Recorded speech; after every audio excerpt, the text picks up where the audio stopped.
Hello, everyone. My name is Dr. Adrian Loh, Director of the Urban Design and Development International Program here at Thammasat University in Thailand. I would like to introduce my co-presenter, Ton, ISBE PhD student here at Thammasat Design School. Our presentation today is about formalization of the informal towards high-density slum upgrade projects and community spaces in Thailand.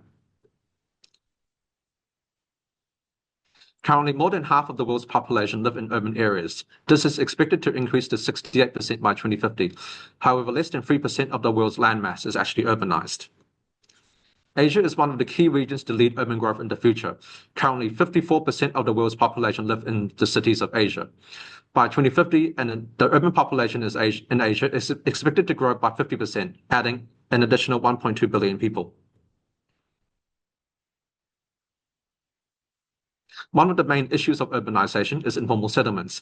As housing prices increase, priced-out residents have to seek housing further away from cities, especially the urban poor who have to live in peri-urban slums.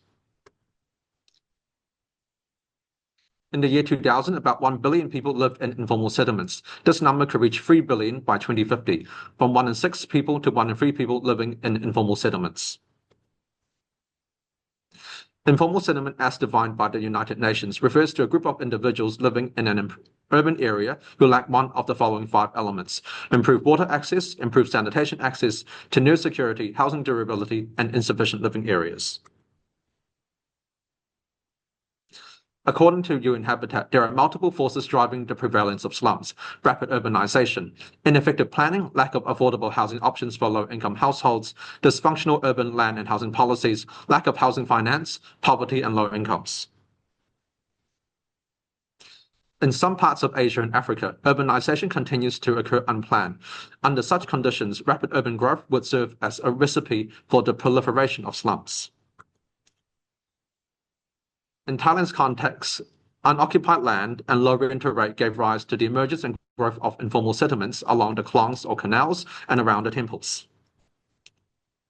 One solution adopted in Thailand is the Baan or Secure Housing Program of the Community Organizations Development Institute, also known as CODI. The Baan program is a participatory approach towards upgrading, formalizing, and legalizing communities based on collective savings, ownership, and implementation so as to improve the livelihoods of the people. Communities historically had to face the threat of eviction. Before, the only concept was to push slums and squatter settlements out of the city.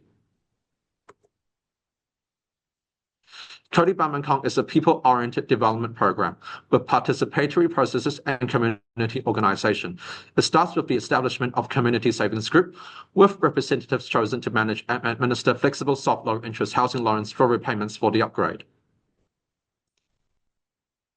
The Kodi Mankong program has 5 main strategies of upgrading slums. The first method of on-site upgrading refers to the physical improvement of the environment with basic services whilst maintaining its location, character, and social structure. The second approach of reblocking refers to the upgrade of the existing settlement by improving the layout of the building clusters, with the realignment of blocks and streets, as well as the installation of sewers and drains, developing better walkways and roads while moving as little houses as feasible. The third approach of land sharing refers to the negotiation between the community and the landowner for sharing the land, such that a part of the community is purchased for or rented for housing development, and in exchange, the landowner has the remainder of the land for commercial or public development. The fourth approach of reconstruction refers to when existing settlements are completely demolished and rebuilt on the same land under a long-term lease or possible outright land purchase. Similar to the reblocking strategy, the new reconstruct development could have new block and street layouts for better land and infrastructural optimization. Finally, the fifth approach of relocation becomes applicable if on-site reconstruction or land sharing is not possible. There is both nearby relocation for sites less than 3 kilometers of the original community and distant relocation to sites further than 3 kilometers. Nevertheless, the trade-off is for distant sites is more housing security and land use rights. Given the increasing pressures on land value and limited large sites of land in the city, our research question is, what are the implications for medium to high-rise slum upgrade projects? Through design studio case studies, our research aims to explore the opportunity for high-density housing projects and how they can provide public spaces on and above ground for communities to exercise their right to the city. To give a worked example of slum upgrade, we will use our UDDI Cody Baan Mankong postgraduate design studio conducted at Thammasat University in 2024, where we visited the communities and conducted focus group discussions. Our project was to work with 5 communities in the Chatuchak and Bangsu areas of Bangkok, which was combined into one site of 192 households. We also learned about the demographics of the community from household size, occupations, living costs, and transportation. I'll now pass on to my co-presenter Tan to present his design scheme. Hi, my name is Tan from Thammasat University. Based on the design idea, the scheme originates from creating an open space and physical connection where the households were arranged into the series of blocks to allow for continuous movement and take advantage of the gap created between the blocks to create a community open space. Initially, the idea was to arrange households at low density, designed only on the ground floor, which covered a larger site area.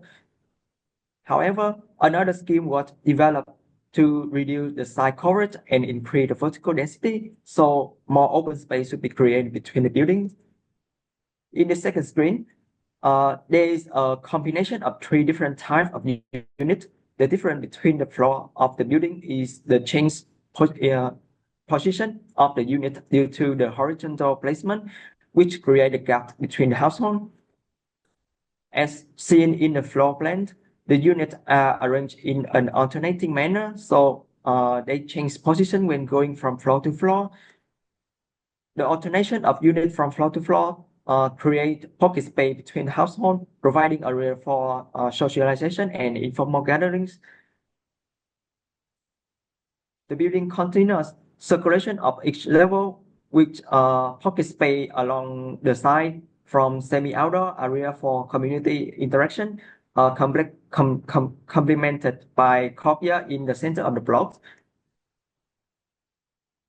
In addition, there is more space for landscape community areas on the ground floor, as well as space for commercial activity to best serve the needs of the community, particularly next to the courtyard where there is more spatial connectivity. Okay, with this, I will let Adrian continue our presentation. Thank you, Tom. In this next project by Shun Yamai, in contrast, is one building complex with a large singular courtyard. Similar to the previous scheme, the building is composed of 3 unit types distributed over 4 levels. The diverse range of common open spaces, both on the ground level and above ground, gives the design a highly eventful and interconnected quality.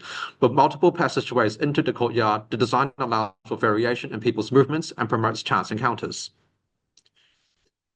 The units above ground are connected and accessed by open-air corridors, with voids between the units and the corridors, such that the corridors effectively act as a bridge. By proposing open-air corridors or bridges, this allows natural light to penetrate deeper into the building. A typical double-loaded corridor would mean long corridors requiring artificial light.